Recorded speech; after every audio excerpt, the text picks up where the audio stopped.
டேய் உங்க அப்பா போன் பண்ணிட்டே இருக்கு. வத்தங்குளம் என்னாச்சு கேட்டுட்டே இருக்கிறாடா.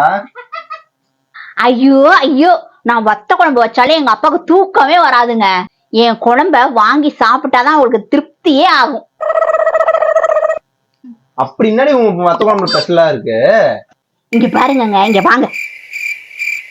எல்லாரும் என்ன பண்ணுவாங்க, வெங்காயம் தக்காளி பூண்டு இதெல்லாம் வணக்கி வச்சு குழம்பு வைப்பாங்க. ஆனா நான் என்ன தெரியுமா பண்ணுவேன், இதெல்லாம் போட்டு அரைச்சு வைப்பேன் மச்சான். அதுதான் அப்படி டேஸ்டா இருக்கும். ஏண்டா? அப்பதாங்க குழம்பு அப்படியே திக்கா கொலன்னு இருக்கும். இது கூட உங்களுக்கு தெரியல?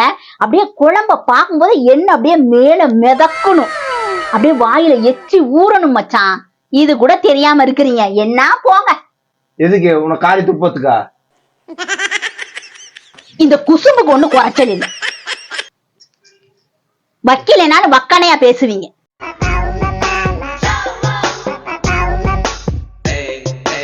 சரி சரி, இவ்வளவு அக்கறையா பேசுறியே, அப்புறம் எதுக்கு நீ ரசம் வச்சிருக்க? வத்த குழம்பு வச்சு கொடுக்க வேண்டியதானே? ஏ கூறுகட்ட மனுஷா, அது வத்த குழம்பு தாயா. உனக்கு என்ன கண்ணு தெரியாம போயிருச்சா?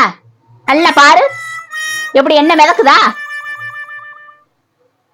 ஓ, இதுதான் வத்த குழம்பா? இந்த கொலன்னு என்னெல்லாம் மிதக்கணும்னு சொன்னீங்க அது இது? ஆமாங்க.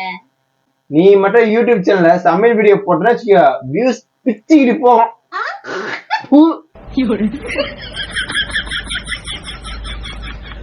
நம்மளை கேவலப்படுத்துறாரா பாராட்டுறாரா ஒண்ணுமே புரியலையே. ஏங்க வாங்க, கவிதா சமையல் அப்படின்னு சொல்லி ஒரு யூடியூப் சேனல் ஆரம்பிக்கலாம். ஓகேவா? இந்தாடி சேனல் ஆரம்பிச்சு ஜெயிலுக்கு அனுப்பி விட்றாத, சரியா?